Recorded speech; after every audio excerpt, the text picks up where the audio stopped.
brain. Don't say we can't, oh, just don't say another word. These thoughts you've imagined aren't real, aren't adding up. You fetched your... Tulog ka pa.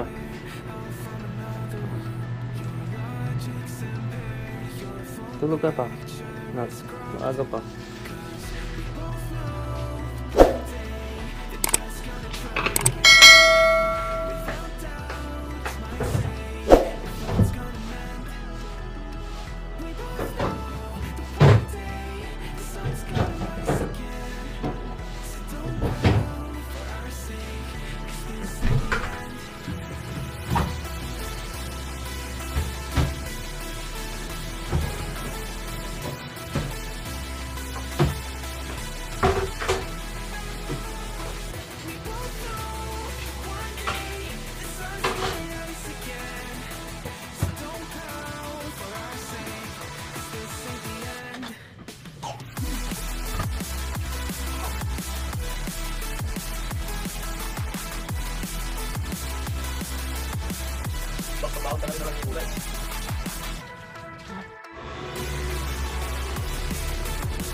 So let's go.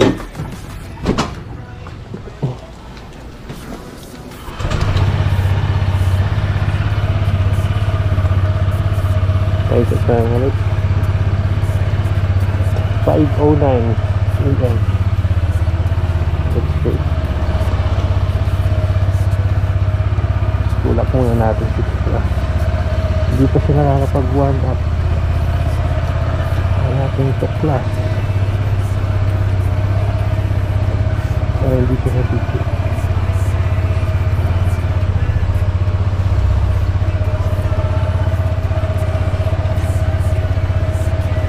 Two minutes warm up.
So yan, what is up mga lods, good day, mapagpalang araw po sa inyong lahat.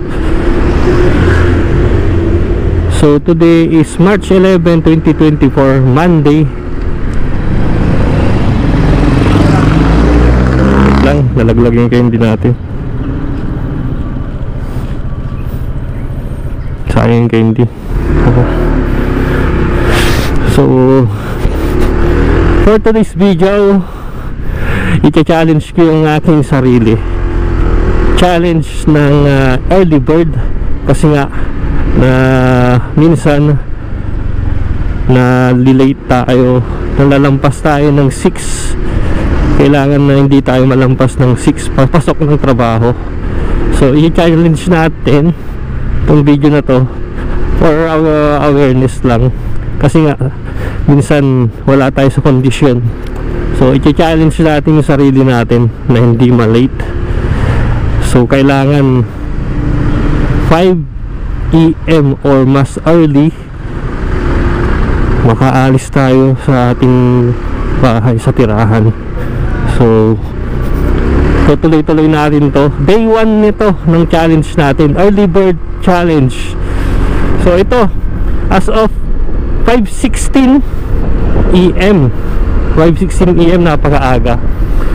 So mapapansin natin madilim pa. Oy, hindi naman tayo malalate nito, maaga pa to. So challenge tayo, i-challenge natin yung sarili natin for discipline to awareness, kasi nga hindi araw-araw kondisyon yung sarili natin, pero kailangan natin talagang pumasok ng maaga, no choice. So ito maaga pa to pagka nakamotorsiklo, mga 5 AM na pag-alis sa bahay. Pag near lang kayo, dito lang kayo location sa Metro Manila. Pero pag nagko-commute kayo, hindi na to advisable, mga lods, na early bird tong 5, kasi nga alanganin na to. Pag nagko-commute kayo kasi, mga lods, is masyadong mahabang oras yung gugugulin mo. Kailangan 2 hours advance sa duty mo o sa trabaho mo ay nakaalis ka na. 2 hours advance ka dapat. So ganun yung dati nung nagko-commute tayo, ganun. Dapat 4 AM, pag 6 AM yung pasok mo, kailangan is 4 AM nakaalis ka na, paalis ka na ng iyong bahay. Pagka ang pasok mo ay 6 AM, 2 hours in advance, depende yan sa oras ng pasok mo. Kung 7 naman, ganun din, kailangan mong maaga pa rin umalis. Yun nga, kailangan nating, hindi ka dapat makakampante, kasi nga dito sa Metro Manila napaka-traffic.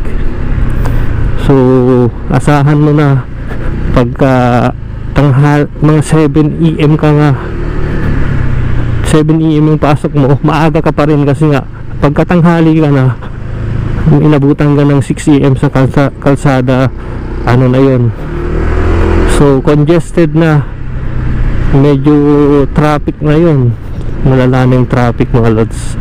So kailangan talaga discipline. Pagka ikay ay nangangamuhan or employee, yun yung kailangan natin. Pero kung ikaw yung boss, sabihin nating manager yung position mo, matataas ang, pero kailangan kung mataas din yung position mo sa inyong kumpanya o sa yung pinapasukang trabaho, kailangan role model ka rin. Role model ka rin. Hindi ka kailangan maging kampante, kasi nga masisilip ka ng iyong tao, sabihin nila. Depende rin yan, pero kailangan pagka ikaw ay yung boss, kailangan role model ka rin, diba?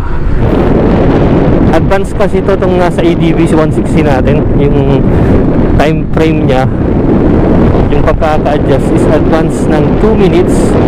So ang ano natin, real time talaga itong nasa relo natin. Ito 5:22 AM, yun yung real time natin. Pero okay pa, maaga pa to.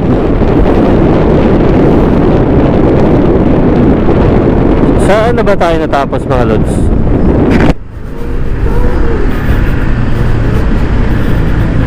So doon tayo natapos sa topic natin na pagka mataas yung position mo, no? Pero kung ako yung tatanungin pagka sa performance, kailangan talaga pag ikaw yung leader o ikaw yung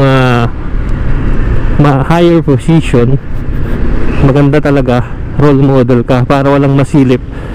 Kahit isumbat mo, kahit manita ka, is wala talagang kukontra sa'yo, kasi nga walang masisilip sa yung yung walang masisilip na butas. Kasi sa trabaho natin, hindi mo talaga maiwasan yung criticize. Yan, number one, lalong lalo na kung may position ka. Kahit wala kang yung position, criticize ka pa nga sa trabaho, di ba? Tinitignan yung performance mo, kung paano ka kumilos, body language, lahat, paano ka makitungo. So kailangan role model ka talaga pagka may higher position ka na. So kung ka naman, subordinate, so ka lang, ordinary employee, okay lang, wala na. Pero masisita ka pa rin ng kapwa mo. Sabihin, ito si ganito, laging late, di ba? Yun yung usually natin, kaya tinawag tayong may Filipino time, hindi on time. So yung challenge natin is early bird, for discipline to discipline. So itutuloy-tuloy natin to, everyday natin tong gagawin hanggang sabihin natin hanggang day 10, ganyan.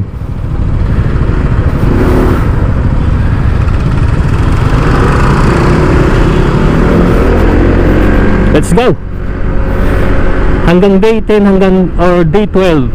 1 week, almost 1 week natin gagawin to, yung early bird challenge natin. So day 1 tayo ngayon, okay, pasado to, hindi tayo malilate, tama pa rin to. Pero mas gusto ko kasi mas maaga, kaso nga lang maaga naman tayo, gising natin is 3 AM.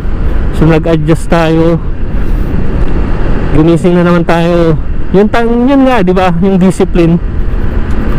Gumising ako 3:30, pero ang dapat kong gising is 3 AM. Nag-adjust na naman nag-adjust tayo ng 30 minutes, nag-extend. So sanay tayong ganun, lalo na pagpagod ka or hindi mo sabi yung pagod mo kasi everyday. Let's go. Yung pagod mo kasi everyday, hindi mo malaman kung condition ka ba lagi, pero kailangan talaga discipline pag employee ka para walang masilip sa'yo, di ba? Yun nga yung Filipino time na sinasabi natin. Tayong mga Pilipino kasi, yun nga, Filipino time na sinasabi. Kung anong oras yung call time, sabi nila call time is 8 or 7. Ang Filipino time, dumadating yan. Sabi ko yan, magmamadali. Ang Filipino time, dumadating yan, lampas-lampas na. Lalong-lalo na pag may okasyon yan, diba, hindi nyo napapansin. Number 1, pag may okasyon or may mga outing, ganyan, kung call time natin is 7, darating yung mga iba nasa 8 na, lampas na ng 1 oras, yung iba pa nga 2 hours, tapos nagmamadali, may nakalimutan, kaya hindi on time. Kaya nga tayo tinawag na Filipino time.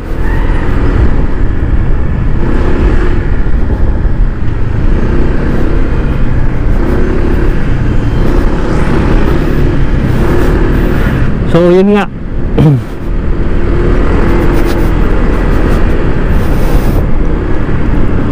Saan na ba tayo? Yung topic natin, plates.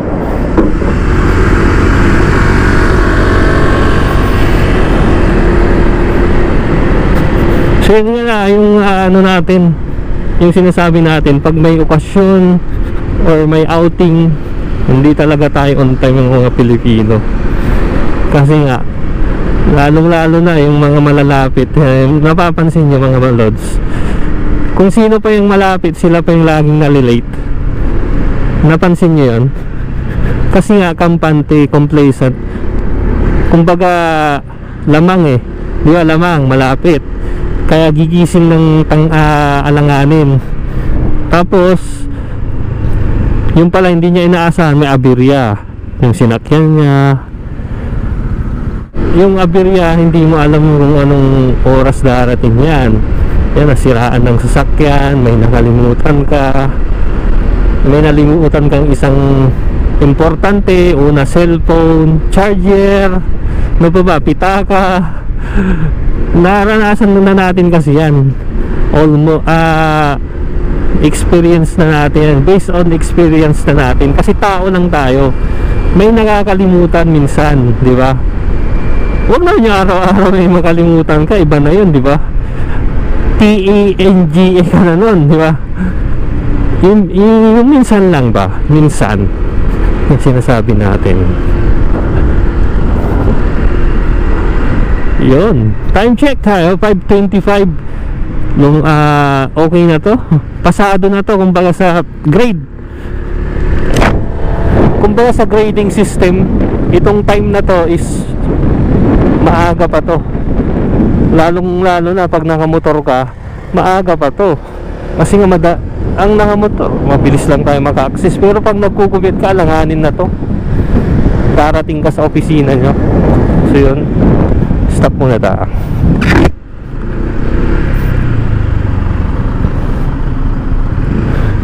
2 seconds. So let's go. Diba?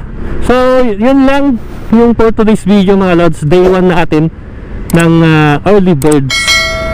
Early birds catch the worm. Sa aming kasabihan, early birds catch the worm. So day 1 tayo, day 1 ng early birds catch the worm. Hindi, early birds lang challenge. So tutuloy-tuloy natin to. Yun lang for today's video mga lods. Peace out. You fetched your ideas from nowhere, all from another world. Your logic's impaired, your full picture is cropped. Cause we both know one day they're just gonna try again.